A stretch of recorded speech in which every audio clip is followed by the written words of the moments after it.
So on to the brakes. This is tilted back because I have this rear end sitting up on top of the frame here. It's half disassembled. So in reference to brakes, this wheel cylinder would be up on the top. Okay. So for tools for this is a 1970 Dodge Monaco rear end. It's a Chrysler Mopar 8 3/4. This drum section is going to apply to most vehicles with drums. There would be a slight variation in some, but the general parts and configuration will be the same. So the function of it. First off, tools. These ones happen to be snap-on. There are cheaper versions. I've used cheaper versions for years. They work just fine. I still have them. This is going to be your spring tool, primarily. This other tool here will be for these springs and the pins, retainer pins. Okay, if you look at this, do not reference this photo or this video section or a still shot of this for the way this rear end is supposed to be set up. If you notice down here in the bottom, this is a self-adjuster. It's supposed to be an automatic self-adjuster to make those go out as these pads or shoes wear. Whoever set this up last was quite the dandy, so it's missing a bunch of hardware for that section. I'll show you that when we go to put it together, but just for reference, just because somebody thought they knew what they were doing doesn't mean they did. So, alright, so this end here, first off, we're going to go ahead and remove our springs that hold tension in the direction towards the wheel cylinder. Those are the return springs. So I take that end and hook it up. I can rotate this and it pops off like that. If I were taking this apart to put it back together and it was actually set up properly, I would set everything aside just the way I pulled it off and leave the other side alone on that side, and then it's a mirror image of that. So just for a reference of what I'm doing here, if you take this spring set up, this little bitty hook here, you're putting that on the pin and actually rotating it until it comes underneath of it like that, and then you're able to pop that off. It hooks and pops. All right. Real simple. Back in the day, I used to do this with a screwdriver and a pliers. That sucks.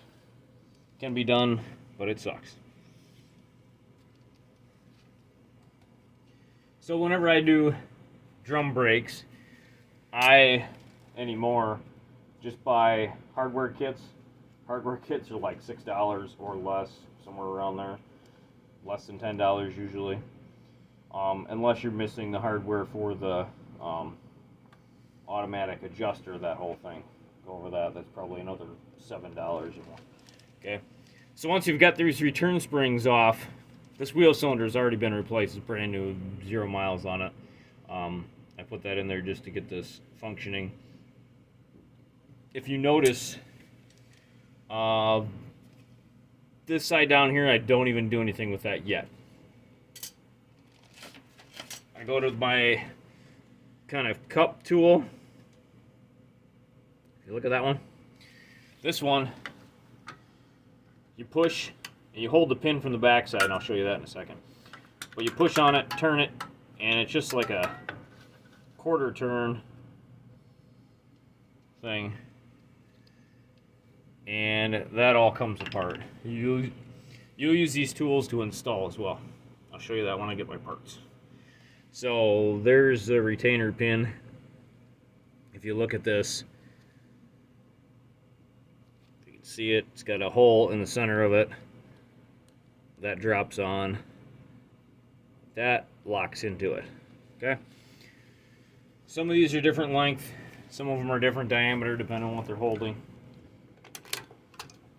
based on the application. So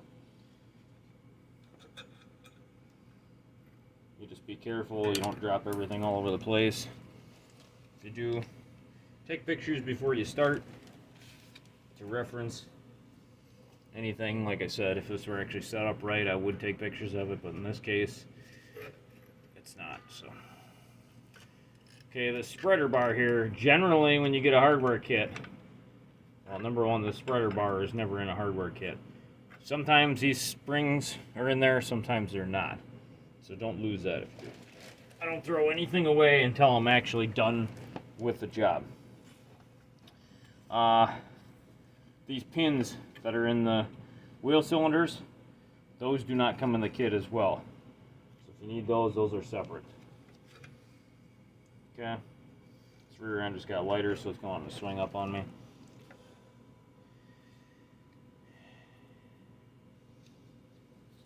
If I swing these together and go on this side of it, I could sandwich that, kind of toggle it over. This comes out, that's your star adjuster. This one's probably locked up. Oh, it actually is loose, surprisingly. I'm going to get a new one of those as well.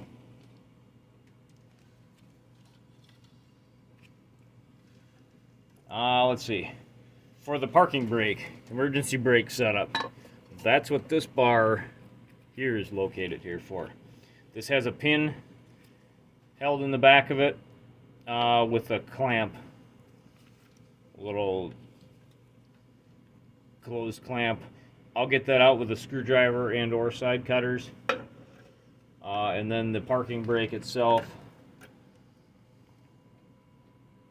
detaches on that section. You want to make sure this cable is all free, moves in and out of its sleeve. This one does. You can lubricate that. Okay. Next reference here. This front shoe.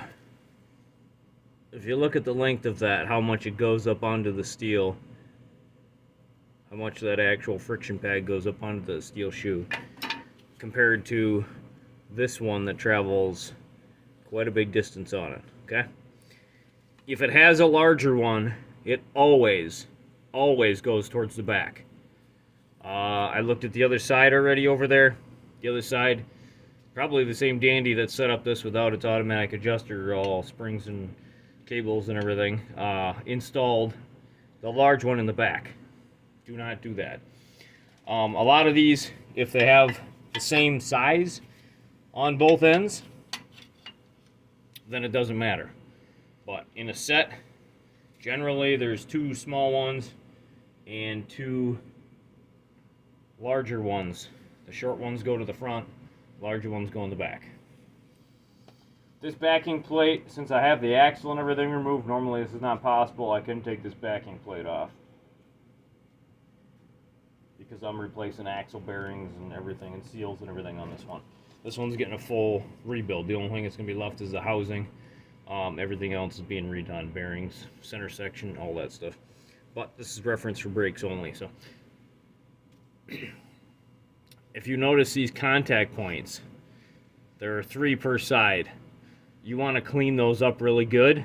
That's where you'll either apply like a brake lubricant, anti-seize, some sort of thing. If you ever hear when you're pushing down the brakes or letting them off and you got drum brakes and you hear a little slight squeak, that is the sides of the shoe. This contact point here, there's 3 of them, each one. That is that rubbing on it. Everything's more efficient and works properly if it's lubricated. So that's where you'll clean up those points. Lubricate those. I'm going to go ahead and clean up this entire section. Normally not necessary unless there's a bunch of loose stuff on here. Wire brush or anything would be good enough to get that stuff out of there. If you do need to replace the wheel cylinder, at this time be perfect. There's usually 2 bolts in the back side and a line running to it. This one the lines are stripped off. There's all new lines and stuff for it. This is already a brand new wheel cylinder, so I will not be doing that. But that's how you get those out as well. If you're wondering if these are leaking and they're not dripping out of there, you can pull these dust boots off the outside, and if it's all moist and stuff inside there, I would replace it. You can pull these pins out, see if anything in there.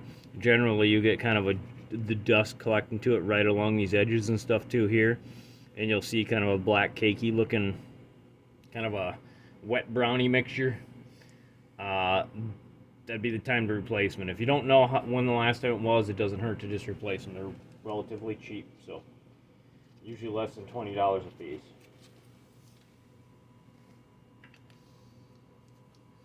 Alright, so it'd be the exact mirror image for the other side. You don't have to worry about